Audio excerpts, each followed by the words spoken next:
Oi, sejam todos bem-vindos ao canal Amor, Luz e Espiritualidade. Continuamos com os vídeos sobre a Quaresma. Hoje eu quero falar para vocês sobre a Sexta-feira da Paixão, a Sexta-feira Santa, o dia mais triste da história. Vamos conhecê-lo?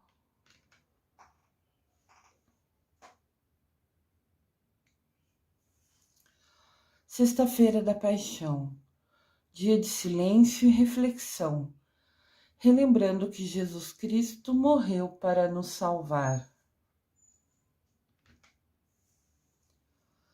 A Sexta-feira Santa é a última sexta-feira que acontece antes do domingo da Páscoa.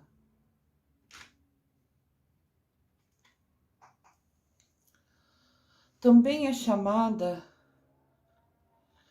de Sexta-feira da Paixão. Também é chamada de Sexta-feira da Paixão, porque tem a origem no latim e paixão significa sofrimento. Assim, para os cristãos, a paixão de Cristo representa o dia da crucificação de Jesus Cristo. Significado da Sexta-feira Santa. A Sexta-feira Santa é um dia de silêncio e reflexão sobre o sacrifício de Jesus na cruz. É também um dia de rituais e penitências. É o dia do jejum, Jejum e dia de não comer carne.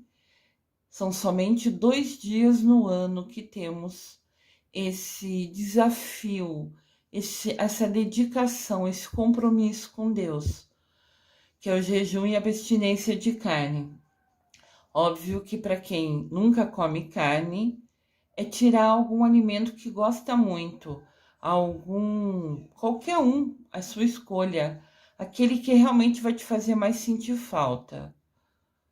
Então, Sexta-feira da Paixão, hoje é dia de penitência, de jejum, de não comer carne e abstinência de prazeres mundanos, que agradam ao corpo.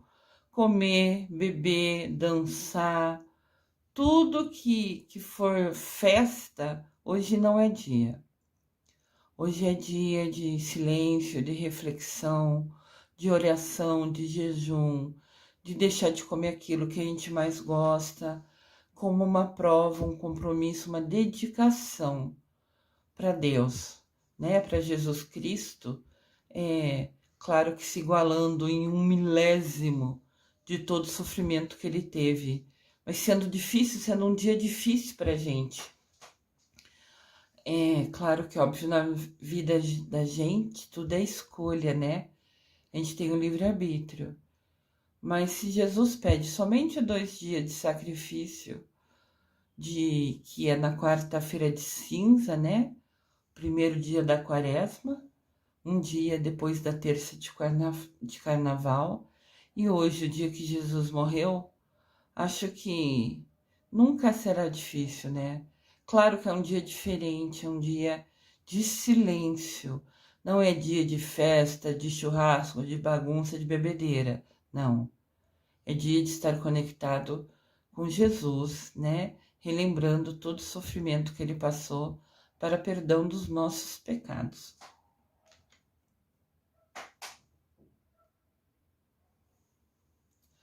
Aqui tem a mesma tabela que eu trouxe no vídeo da quarta-feira de cinza, Falando sobre o jejum e a abstinência. Jejum, eles sugerem que a gente só coma uma refeição completa. Então, não tome café da manhã, ou não tome café da tarde. Ou, se necessário, faça 2 pequenas ao longo do dia, como se fosse uma referente ao almoço, uma referente ao jantar. Essa regra da igreja, segundo o direito canônico, serve para homens e mulheres de 18 a 59 anos. Depois disso, é livre-arbítrio. Meus pais têm 80 anos e fazem jejum e abstinência. Mas tudo é escolha, Abstinência é não comer carne de nenhum tipo, nem frango, nem carne, nem porco, nem torresmo, bacon, nada, nada, nada. É dia de peixes ou ovos, ou todas as legumes e frutos que a gente tem no mundo, que são muitos. Também é proibido o caldo desses alimentos. Eu tenho um conhecido que fala assim, eu tomo canja nesse dia. Não, não pode. Canja tem sabor de galinha, ou é feito de galinha, ou tem um caldo de quinó de galinha, então também não pode. E começa essa abstinência, segundo o direito canônico, a partir dos 14 anos.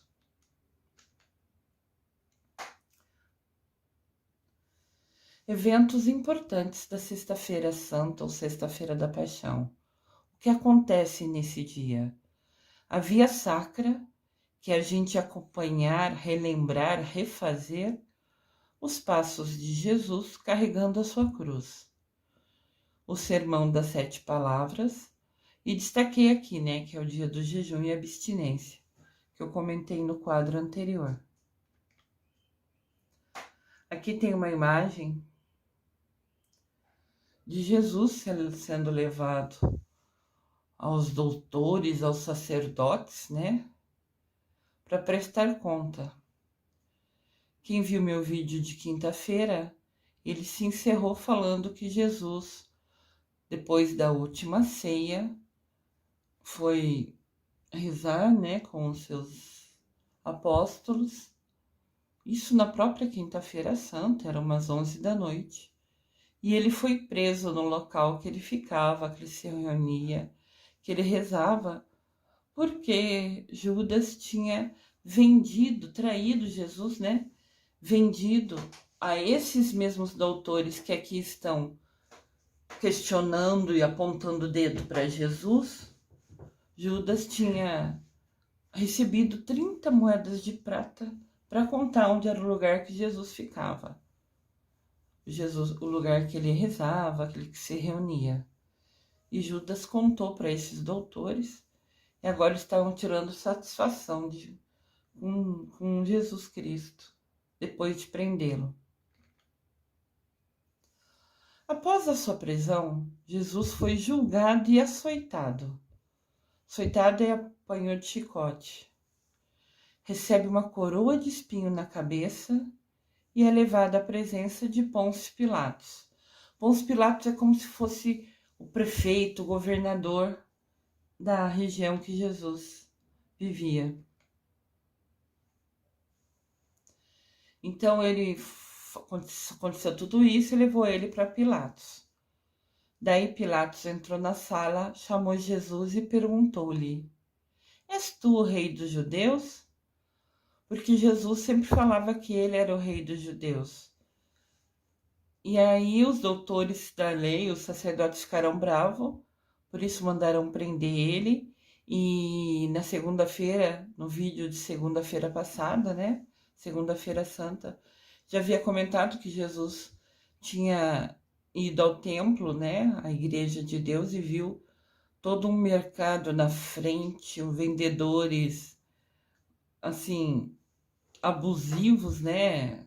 Cobrando o preço que queria, do jeito que queria.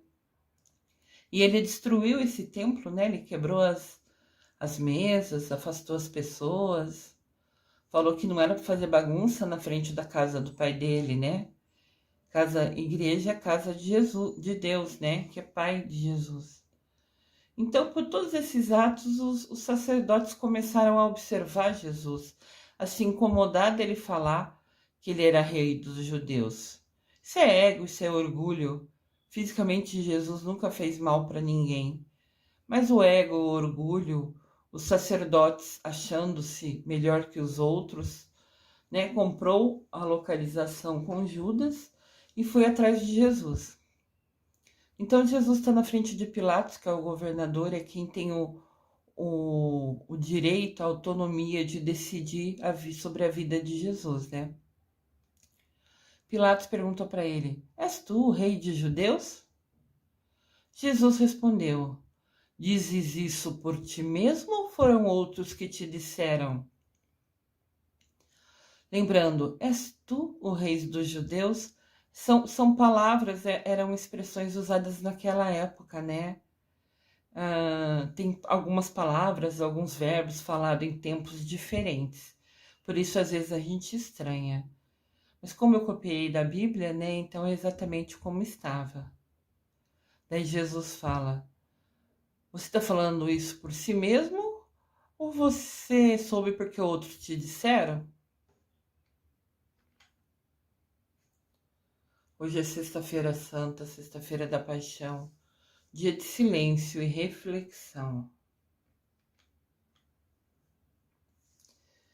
Então disse Pilatos: por acaso eu sou judeu?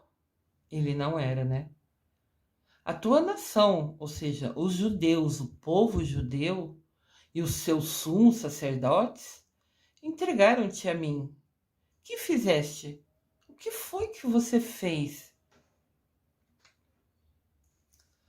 Respondeu Jesus a ele: o meu reino não é deste mundo. Se o meu reino fosse deste mundo, os meus súditos certamente teriam evitado que eu fosse entregue aos judeus. Mas o reino não é deste mundo. Ele estava dizendo, né? Ele é filho de Deus, né? Então ele é o rei dos céus, das coisas boas, não desse mundo horrível que os sumos sacerdotes ficam com orgulho ferido porque Jesus sabe mais que eles e vão persegui-lo e vão prendê-lo.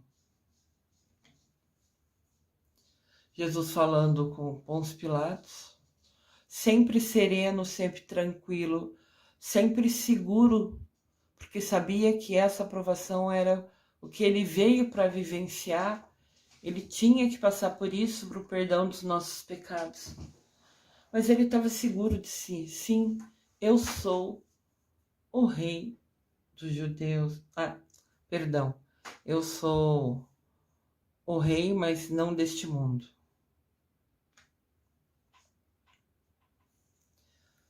Perguntou-lhe então Pilato: és, portanto, um rei? Respondeu Jesus: sim, eu sou o rei. É para dar testemunho desta verdade que nasci e vim ao mundo.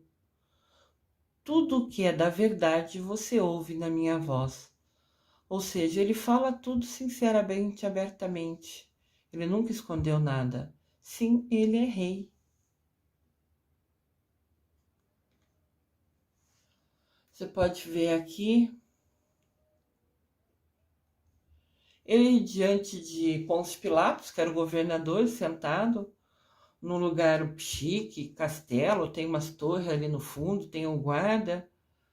E Jesus, mesmo machucado, já tinha apanhado, já tinha sofrido, estava ali humilde, sendo sincero com Pôncio Pilatos, falando exatamente toda a verdade, o que é a verdade. Saiu por isso Pilatos, saiu da sala onde Jesus está, e foi conversar com os sacerdotes, aqueles que levaram Jesus para ele. Daí Pilatos falou com os sacerdotes: que acusação trazeis contra esse homem? Daí os sacerdotes responderam: se ele não fosse malfeitor, nós não tínhamos entregue a você. Disse então Pilatos: pega ele e julga vocês mesmo ele. Julga vocês ele segundo a sua lei. Porque sou eu que tenho que julgar.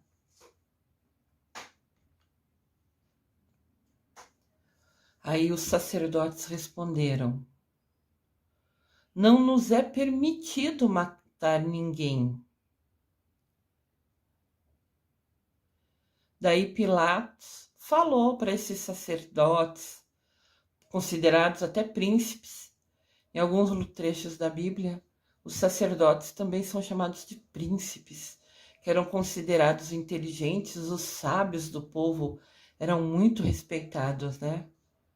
Pilatos falou para eles: olha, eu não acho nesse homem culpa nenhuma. Pilatos não viu nada de errado com ele, não via motivo de condená-lo, de julgá-lo, né? De condená-lo à morte. Mas os sacerdotes falavam assim: na minha lei a gente não pode matar ele. Por isso que a gente trouxe para você. Eles queriam realmente matar Jesus. Que coisa horrível. Então Pilatos disse aos chefes dos sacerdotes. Essa frase é muito forte, né? E disse também, voltando-se para a multidão, porque desde que Jesus foi levado até Pôncio Pilatos, a multidão seguia Jesus. Alguns fiéis dele, alguns que condenavam as ações dele. Então, eles estavam ali, formou-se uma multidão ao redor, em volta. Olha essa frase. Eu, Pilatos, governador, não encontro motivo nenhum para acusar esse homem. Lucas capítulo 23, versículo 4. Não tinha motivo para condenar Jesus.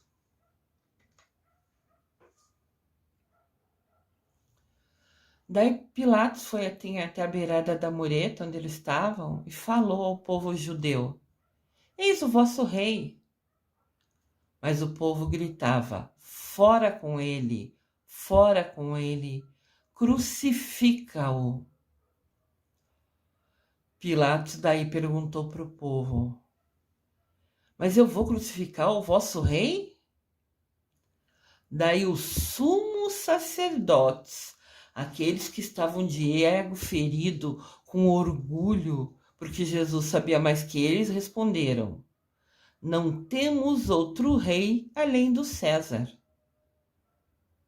Então eles negaram Jesus, né? Essa frase, essa parte que está em destaque aqui, né? Do Pilatos disse ao povo, até não temos outro rei além do César, se encontra na Bíblia, no livro de João, capítulo 19, versículo de 14 a 15. Pilatos viu que nada adiantava. E quanto mais ele falava, ao contrário, o tumulto crescia, o povo falava mais alto, gritava. Então ele pediu que lhe trouxessem água em uma bacia, né? Lavou as mãos na frente de todo o povo e disse: Sou inocente do sangue desse homem. Isso é convosco, é com vocês. Vocês estão julgando, condenando ele e levando ele à morte. Eu nada tenho a ver com isso. Olha que frase inteligente. Com essa ação, ele se livrou de um karma imenso. A decisão de libertar ou não Jesus Cristo estava no poder de Pilatos, como interventor e governador da Judéia. Ele era a autoridade maior, o que tinha mais poder, por isso a decisão era dele. Mas ele falou: eu não vejo motivo. Mas quanto mais ele falava: eu nada encontro nesse homem, nenhuma culpa vejo nele, mais o povo falava: crucifica-o, crucifica-o, crucifica-o. E ele acabou que, para parar aquela confusão, aquele tumulto que estava cada vez maior, e, entre aspas, aceitando, né, o que os sumos sacerdotes falaram para ele, que levou Jesus até ele, diante de todo mundo e diante de Jesus, lavou as mãos. Literalmente, né? Jogaram água na mão dele, ele limpou as mãos dele e a água caiu numa bacinha. Olha aqui, acho que dá para ver um pouquinho melhor. Tá o povo lá atrás, tá Jesus preso, amarrado, já com a coroa de espinhos, né? Apesar que isso também é uma discordância na Bíblia. Alguns evangelhos falam que ele só colocou a coroa de espinha em outro momento, perto de carregar a cruz. Uns falam que foi colocado antes, enquanto ele apanhou antes de ir até Pôncio Pilatos.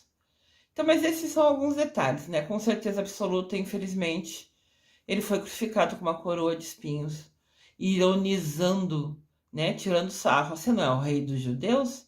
A gente vai te dar uma coroa na sua cabeça. Mas fizeram de espinhos, e os espinhos, ao ser colocado na testa dele, furou a testa dele, a cabeça, e começou a escorrer sangue. Mas aqui mostra, olha, Pilatos lavando a mão, um moço de vermelho do lado esquerdo de Pilatos com uma jarra, né? Ele trouxe água para lavar a mão. Pilatos, assim, agora com as mãos limpas, né? Diante da travessa, exatamente mostrando a todo o povo que estava ali atrás de Jesus, condenando, julgando, apontando o dedo, falando: eu estou lavando minhas mãos. Lavar as mãos, como Pôncio Pilatos fez, é um costume popular que significa fugir à responsabilidade de tomar decisões difíceis. Ou seja, ele falou assim: você, povo, quer condenar ele, você, sumo sacerdote, quer condenar ele. Eu nada vejo de culpa nele. Mas se é isso que vocês querem, ok. Responsabilidade de vocês. Eu não tenho nada a ver com isso. Eu lavo as minhas mãos. Não tenho responsabilidade sobre essa morte. E o povo continuou falando: crucifica-o, crucifica-o, crucifica-o. Que caia sobre nós o seu sangue e sobre os nossos filhos. Olha que karma horrível que eles puxaram para eles. Muito horrível. Na sexta-feira da Paixão, antes do almoço, tem a Via Sacra. Sempre antes do meio-dia acontece a Via Sacra, que são as estações. Cada situação que Jesus viveu de sofrimento é relembrado. E depois, à tarde, às 3 da tarde, tem o Sermão das 7 Palavras.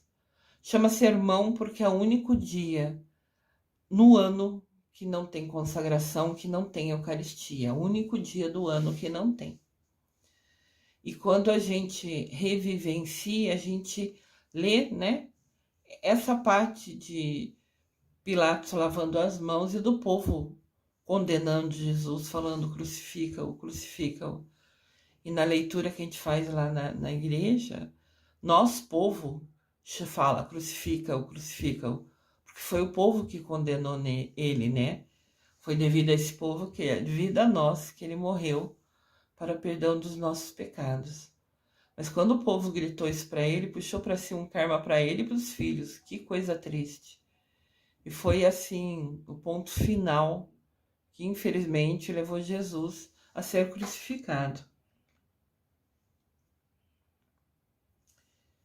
E eles respondiam com grande gritaria: crucifica-o, crucifica-o, crucifica-o. Que triste, né? Eu destaquei antes a frase que Pôncio Pilatos falou: eu não vejo culpa nele. Que é uma frase muito importante nesse dia. E aqui tem uma frase horrível do povo falando, né?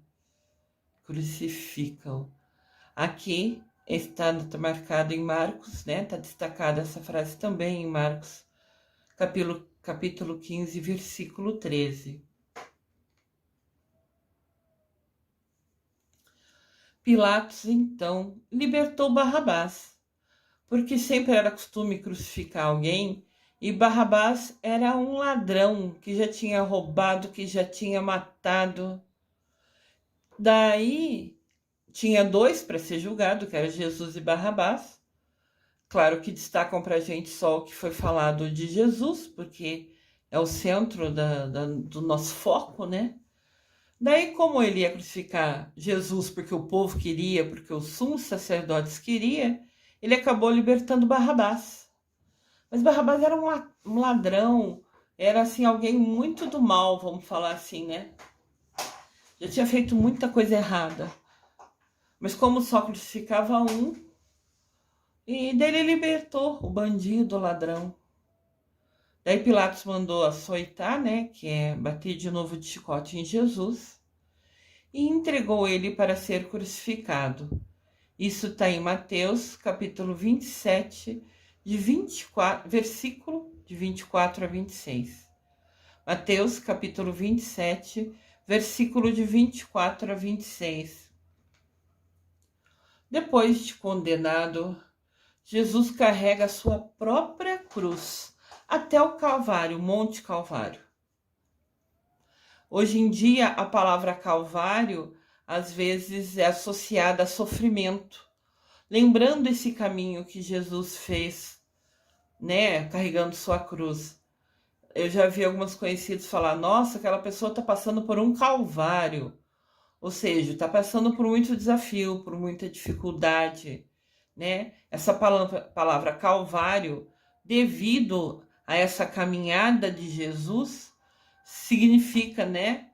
Foi associada a sofrimento. Via Sacra.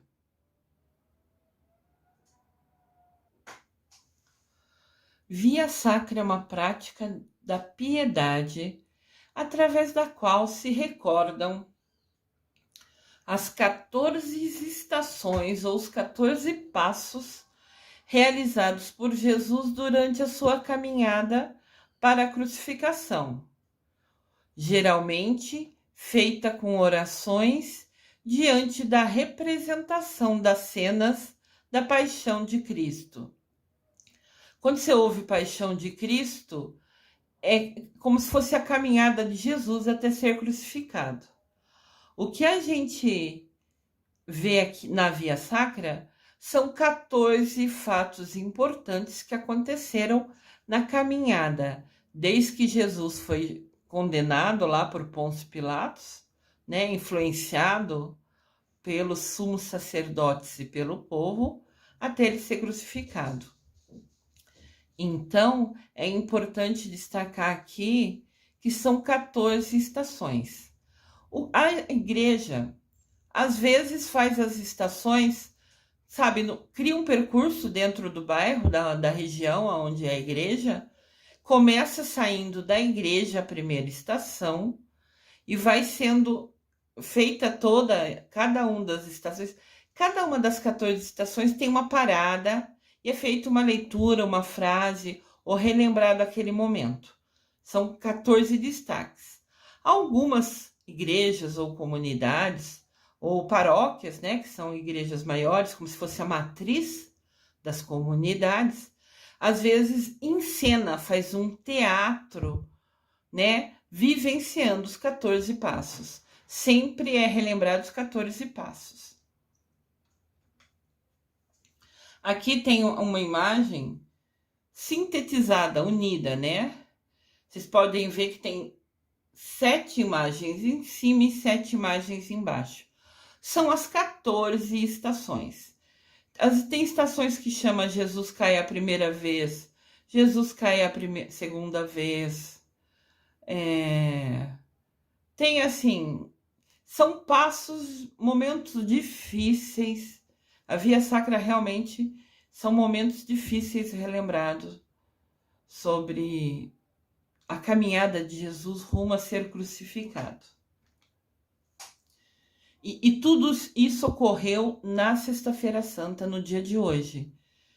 Então ele foi julgado de manhã por Pilatos, já começou a caminhada até o local onde ele seria crucificado, ele mesmo carregando a cruz, onde ele seria fixado. É comum ver restituições, encenações e outras formas de representações de como teriam sido os últimos momentos de vida de Jesus Cristo, como, por exemplo, o seu julgamento, a Via Sacra, que é o caminhar até o Calvário, né? Até ser crucificado. Calvário era uma colina bem alta que ficava fora da cidade, próxima a Jerusalém. E a Via Sacra também aponta, né, mostra a crucificação de Jesus.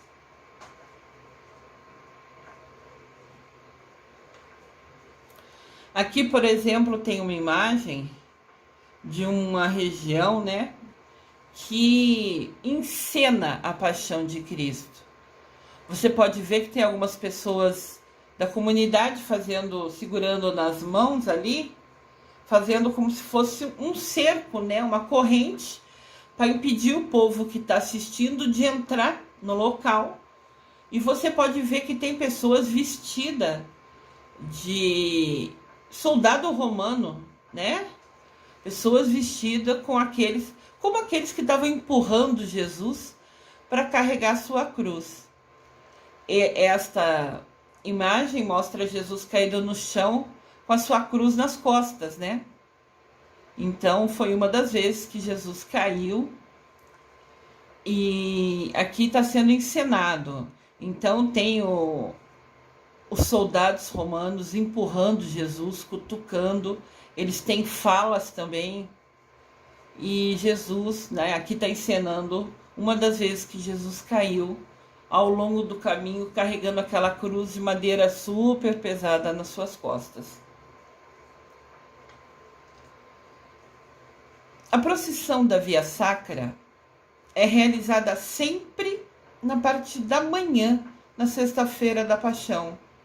Lembrando, paixão significa sofrimento. Algumas estações da Via Sacra.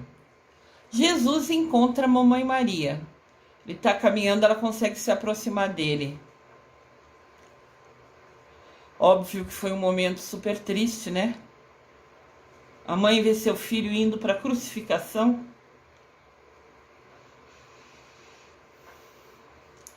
Mamãe Maria também passou por muito desafio, né? Ela conseguiu nesse momento se aproximar dele, mas ao longo de toda a Via Sacra ela esteve ao lado dele. Eu me emociono, perdão.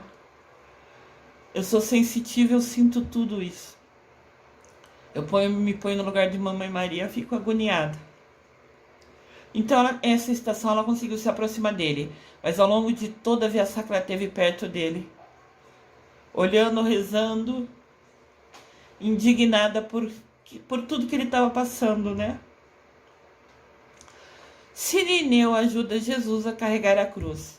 A cruz era tão pesada, tão pesada, tão pesada. Jesus já tinha caído várias vezes carregando ela. Daí o romano puxa o Cirineu e fala assim: vem aqui, ajuda a carregar um pouco para ele. E Cirineu, assim, não reclamou, não questionou, não se negou. Simplesmente foi lá e ajudou Jesus a carregar a cruz. Olha o livre-arbítrio dele, né? Ele podia ter se recusado. Claro que o soldado romano talvez não permitisse que ele recusasse. Mas ele assim mesmo, ele decidiu ir lá e foi lá e ajudou Jesus. Hoje, Cirineu, é lógico que é um santo, né? Ele aceitou literalmente, de verdade, ajudar Jesus. E Verônica enxuga o rosto de Jesus.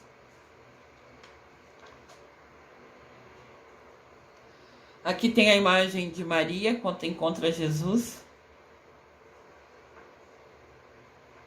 E Jesus, mesmo carregando a cruz, ainda está apanhando. Tem o soldado ali atrás batendo nele, açoitando ele com chicote. Cada vez que ele caía, ou que ele andava mais devagar, que ele parava.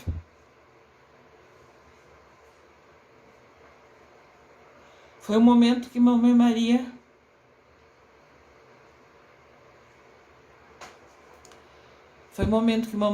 deu um carinho para ele. Deu um conforto, né? Nesse momento tão desafiador que Jesus passava. Aqui mostra Cirineu carregando a cruz por Jesus, enquanto ele descansava uns minutos, alguns passos. E mesmo com ele longe da cruz, os soldados ainda amarraram a mão dele para que ele nem pensasse em fugir. E Cirineu literalmente carregando a cruz dele, né? Por um período até ele descansar um pouco, ele recuperar as energias dele.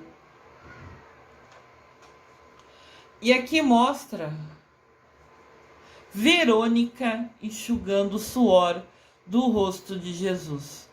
Verônica era uma das mulheres que seguiam Jesus, que viam ele como profeta, que de fato ele é, né? Ele foi, ele era.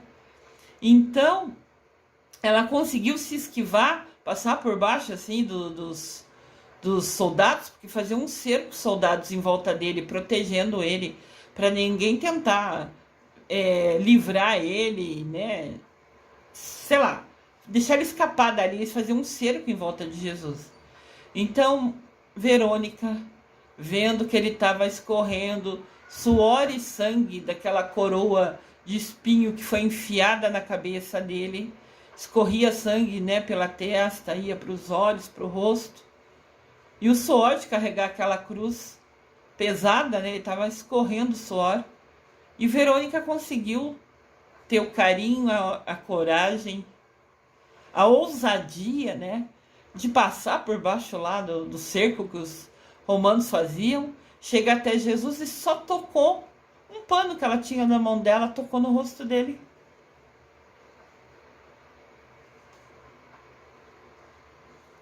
Ela só queria limpar o rosto dele, tirar aquele suor, aquele sangue que estava escorrendo nos olhos dele, que visivelmente ardia e incomodavam, né?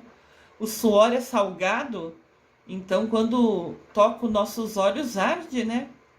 E ela conseguiu passar meio por baixo, fugir lá dos soldados romanos, só para tocar no rosto dele com o pano.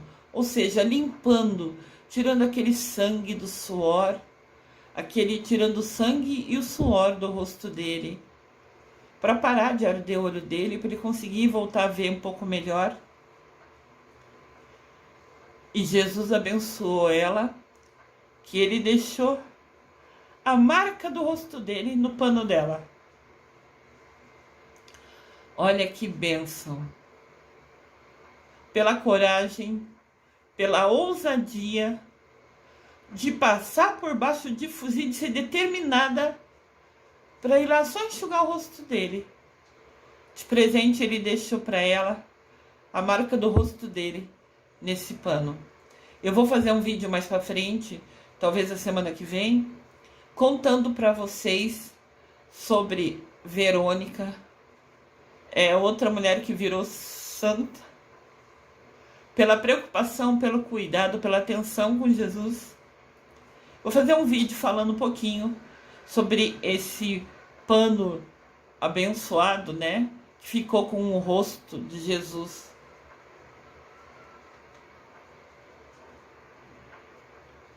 Então Jesus faz toda a caminhada dele. A Via Crucis, né? Que é a Via Sacra, tem 14 momentos. Entre elas tem o momento que Mamãe Maria encontra Jesus. Tem um momento que Cirineu ajuda a carregar a cruz. Tem um momento que Verônica enxuga o rosto de Jesus. Esses são 3 dos 14, né?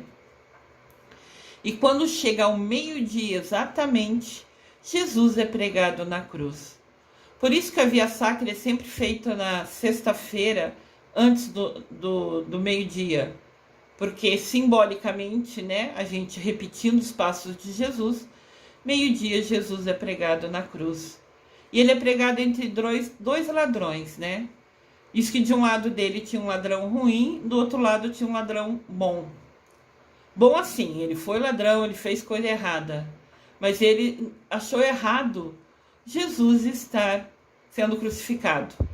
Ele fala, eu e você fizemos algo errado, a gente merece ser crucificado. Ele, Jesus, nada fez. Não era para ele estar aqui com a gente.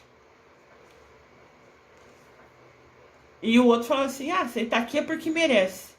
E esse bom ladrão, né, a gente tem a descrição na Bíblia que ele é um bom ladrão.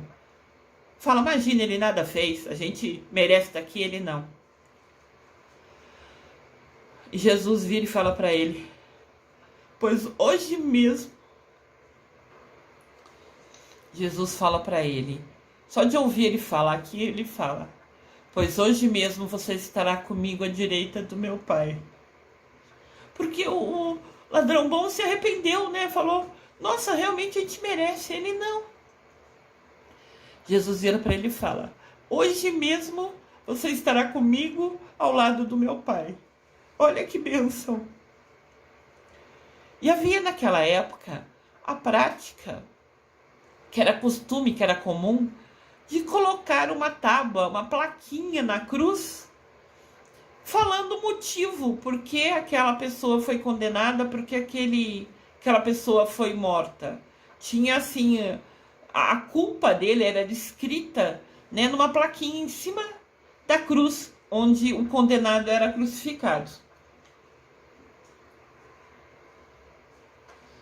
Na plaquinha de Jesus foi colocado INRI, né? INRI. Esse INRI está escrito em 3 línguas: hebraico, latim e grego. As 3 línguas INRI têm o mesmo significado. Eu não vou tentar ler em hebraico ou latim, que eu não tenho conhecimento para isso. Mas resumindo, INRI quer dizer Jesus Nazareno, Rei dos Judeus. Ele foi crucificado porque se disse rei. Que absurdo! Então essa palavra tem o mesmo significado nessas 3 línguas: hebraico, latim e grego. Então, acima do corpo de Jesus, no alto da sua cruz, aparece uma tabuinha, né, uma plaquinha escrita as 4 letras: INRI, que em latim quer dizer Jesus Nazareno, Rei dos Judeus. Nazareno porque Jesus nasceu em Nazaré, né? Eles tinham costume na ocasião de chamar a pessoa da região que ela vinha. Cirineu, que foi quem ajudou Jesus a carregar a cruz, o nome dele era Simão, se eu não me engano. Cirineu é da onde ele veio, né? Então era, se eu não me engano, posso estar errada, Simão da Cirineia, então chamava ele de Cirineu. Então Jesus aqui é Nazareno porque veio de Nazaré, né? Jesus, o primeiro nome, Nazareno porque veio de Nazaré, Rei dos Judeus, o que ele dizia ser, e de fato era, né? Isso é o mais importante. Jesus era rei, né? Os judeus o condenaram. Graças a Deus ele é nosso rei até hoje. Amém. Os significados do INRI são as iniciais das palavras latinas: Lessus, Nazarenus, Rex, Ludarium. Estou tentando ler, mas menos que está escrito. Não tenho conhecimento para pronunciar corretamente. Peço desculpas, né? Essas letras querem dizer Jesus Nazareno, Rei dos Judeus. A pedido de Pilatos, tais palavras foram escritas numa placa e colocadas sobre a cruz do Senhor. Conforme, né, destaca pra gente, mostra pra gente o livro João, capítulo 19, versículo 19. A pedido de Pilatos, porque era o costume, como eu já falei antes, né, de eles registrarem. Você pode ver na imagem ao lado esquerdo que a gente tem aqui, que está escrito ali, né, está em Jesus crucificado, está escrito INRI. E acho que todo mundo que já foi à igreja ou já viu a cruz em algum momento, vê que normalmente a cruz tem essa plaquinha em cima, né? Sempre para ser igual, né, ao que ocorreu de fato. Jesus agoniza, Jesus sofre dores horríveis durante 3 horas preso nessa cruz. Que horror! A gente às vezes bate o dedão na maquina de um móvel e reclama da dor.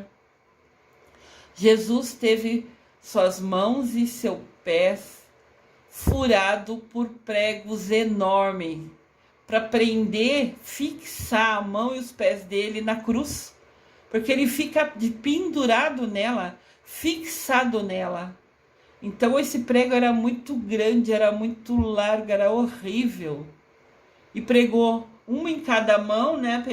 Pregou nos pés dele, para prender ele, para ele ficar de pendurado, fixado na cruz, né? Então ele foi fixado, já tinha aquela coroa de espinho, que foi feita de espinho, e ao colocar, começou a escorrer sangue, furou a testa, a cabeça dele, né? Esse sangue escorria pelo rosto, junto com o suor de carregar aquela cruz pesada. E fora que ele foi levou uma surra de chicote antes e durante todo o percurso carregando a cruz. Então, Jesus sofreu dores que a gente nunca em vida vai conseguir imaginar. E a gente reclama do dedão que bateu na quina. Por volta das 3 da tarde, Jesus entrega o Espírito ao Pai e morre. Então Jesus foi crucificado ao meio-dia da sexta-feira, ficou 3 horas sofrendo em dor horrível, dor que a gente nunca vai imaginar, vai conseguir chegar nem perto 1 milhão do que foi a dor que ele sentiu.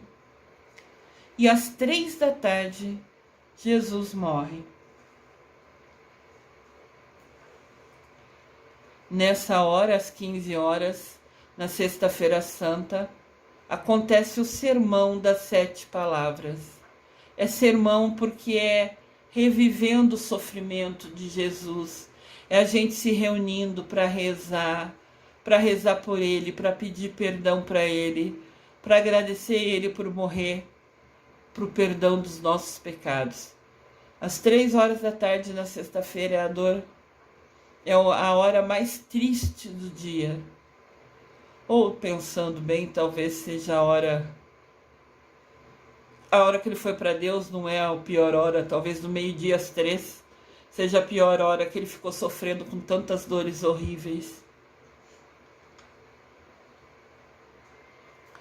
Às 15 horas, né, ou 3 da tarde, é quando é realizado nas igrejas o sermão das 7 palavras, no momento da morte de Jesus Cristo. O corpo de Jesus Cristo foi retirado da cruz antes do anoitecer e foi colocado em um sepulcro cavado na rocha. Sepulcro é como se fosse aonde ele foi enterrado, né? Isso está registrado, essa frase, né? Que o corpo foi retirado da cruz antes do anoitecer e colocado no sepulcro, em João capítulo 19, versículo 42. João capítulo 19, versículo 42. Aqui tem uma imagem do que é um sepulcro. Tem uma pedra, tem um buraco feito nela, e tem uma outra pedra, como se fosse uma porta, né? Essa pedra é redonda, como vocês podem ver, que está ao lado esquerdo, e depois que coloca o corpo lá, a tradição era pegar quem foi crucificado, enrolar num pano, num tecido branco, num lençol, colocar ele dentro dessa caverna, vamos falar assim, que foi feita, e rolar aquela pedra que está do lado esquerdo, trazendo ela até fechar essa porta aonde foi colocado, né? Então fica fechado, fica lacrado esse local. Aquela pedra que está do lado esquerdo é rolada, né? Fechando essa entrada, esse quadradinho. Na sexta-feira da Paixão, celebramos esse ritual que é muito triste e intenso, né? Recordando, relembrando a morte de Jesus, principalmente na crucificação, né? Este é o único dia do ano que nunca terá a celebração da Eucaristia. Então, durante todo o ano, os padres, bispos, papa, podem consagrar a comunhão. Na sexta-feira, no dia que Jesus morreu, é proibido consagrar o corpo, né? Transformar a hóstia em corpo de Jesus. Na tradição que existe, né, nas igrejas, neste dia os altares das igrejas são cobertos. Tem um pano cobrindo os altares, porque os altares não serão utilizados. Normalmente os altares é como se fosse uma mesa alta, né? E algumas igrejas ou comunidades mais pobres têm realmente uma mesa e nenhum problema com isso. Isso é indiferente, né? E é coberto porque nesse dia ninguém vai ali consagrar. Ali é o local santo onde os padres consagram, né? Transformam o pão, a hóstia, no corpo de Cristo.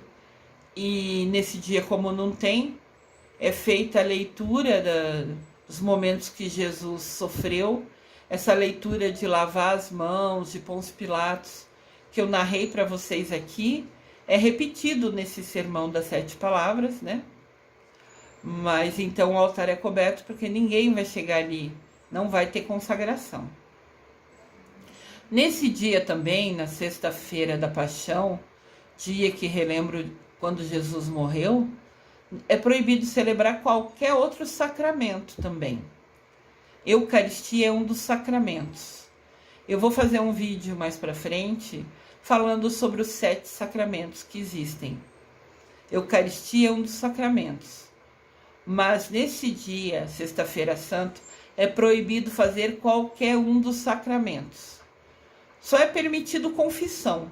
Se alguém quiser se confessar na sexta-feira santa, o padre pode ouvir. Mas fora isso, nenhum dos outros 6 sacramentos é permitido na sexta-feira santa. É o dia de mais dor, de mais tristeza dentro da igreja. É o dia que a gente só fica em silêncio e reflexão, pedindo perdão a Deus e relembrando, né, tudo que ele sofreu para nos perdoar dos nossos pecados. E a gente peca sem pensar, né? A gente faz as coisas sem pensar, no automático, ofendendo, machucando. E Jesus sofreu tanto para perdoar os nossos pecados, e a gente nem pensa 2 vezes antes de pecar. Que injusto da nossa parte, né?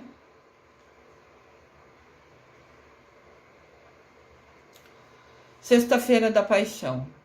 Porque Deus amou o mundo de tal maneira que deu o seu Filho único, para que todo aquele que nele crê não pereça, mas tenha a vida eterna. Está em João, capítulo 3, versículo 16. A igreja também tem as cores das missas, das celebrações, dos rituais, em cores diferentes. Eu vou fazer um vídeo com o tema curiosidades. E nele eu vou falar das cores. Na sexta-feira da Paixão, a roupa do padre ou a estola, né? Aquela faixa que ele põe. O padre pode pôr uma roupa inteira vermelha ou pode pôr uma batina branca e uma estola. É uma faixa que ele põe em volta do pescoço. Na sexta-feira da Paixão é a cor vermelha. Tem 6 cores que o padre pode usar ao longo do ano para fazer as celebrações, as missas. E eu vou fazer um vídeo chamado Curiosidades, que eu vou falar quais são as cores e quando são utilizadas, para a gente conhecer um pouquinho mais. Indiferente da sua religião, isso é conhecimento, né? É sempre bom aprender. Na sexta-feira da Paixão sempre vai ser a cor vermelha.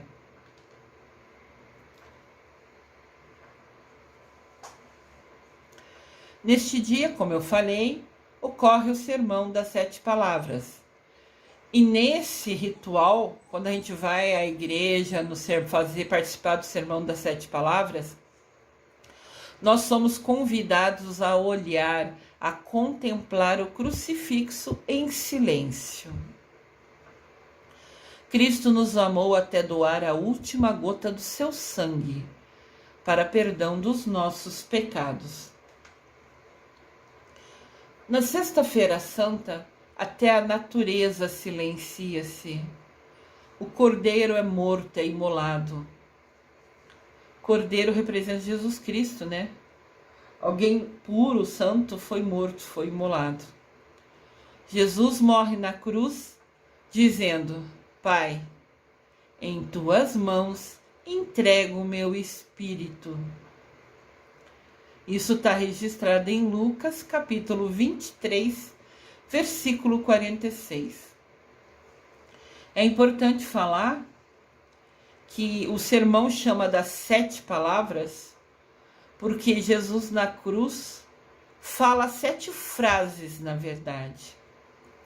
Então, a gente relembra essas 7 frases dele. Eu vou fazer um vídeo com mais detalhes, como eu falei, talvez a semana que vem, falando sobre o sermão das 7 palavras. O que acontece, mais ou menos qual é o ritual, e vou trazer para vocês cada uma das 7 frases que Jesus fala. Mas já antecipo que, Pai, em tuas mãos entrego o meu espírito, é uma dessas 7 frases, né? Sexta-feira Santa, dia de silêncio, dia de reflexão. E Jesus falando: Pai, em tuas mãos eu entrego o meu espírito. Graças a Deus, hoje a gente sabe que Jesus é o Mestre Jesus, é um ser de luz, é um Mestre ascensionado, é um Mestre de bondade imensa, de luz suprema, que nos guia, que nos protege. Justamente ele alcançou essa graça por suportar tanto sofrimento em silêncio. Em silêncio. Ao longo de toda a Via Sacra, carregando a cruz, você não ouve Jesus falar uma palavra, reclamando, questionando, ou brigando com os romanos que batiam nele, que açoitavam ele com chicote. Em momento nenhum Jesus falou uma palavra. Quantas vezes a gente ouve alguma palavra que magoa a gente e a gente explode em pura emoção, né?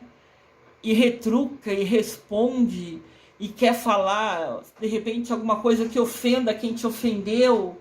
A gente não sabe silenciar. A gente precisa aprender a se calar. E Jesus, ao longo de todo o sofrimento dele, não falou nenhuma palavra mal, sabe? Nenhuma, não xingou, não reclamou, nem em pensamento. Em momento nenhum ele condenou ou xingou quem batia nele. Ele somente se calou, suportando cada dor dele. Imagina 3 horas fixado com prego nos pés e nas mãos, de pendurado numa cruz, todo um monte de gente lá embaixo olhando para ele nessa cruz, ele numa dor imensa, e nem assim falou nenhuma palavra. Nem quando o ladrão mau falou para ele: você tá aqui é porque você merece? Nem assim ele se defendeu, nem assim ele abriu a boca. Ele só falou pro ladrão bom, né? Que falou: fica quieto, a gente fez por merecer, ele nada fez para estar aqui. Que foi como eu já falei, Jesus falou: hoje mesmo você estará ao lado meu e do meu Pai.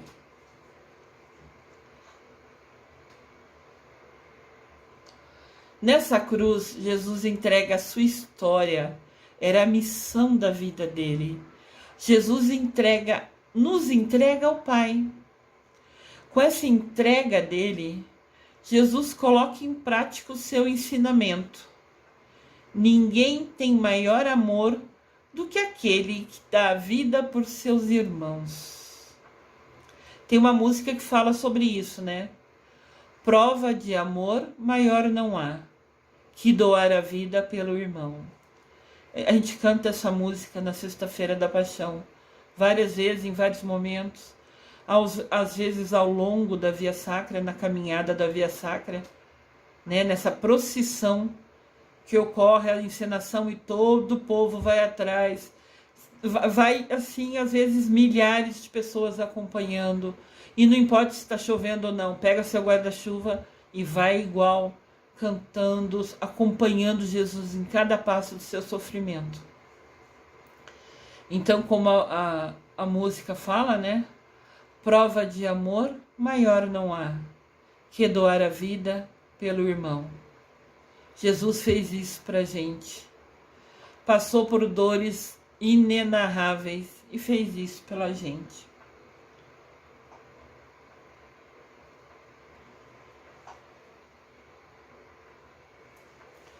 Sexta-feira, Paixão de Cristo.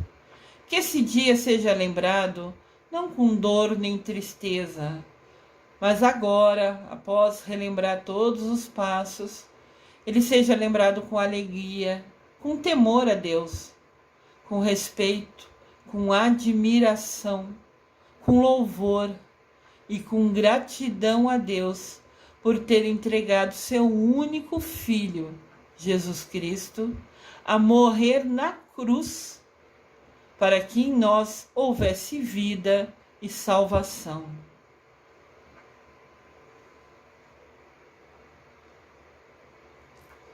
Eu desejo amor e luz a todos.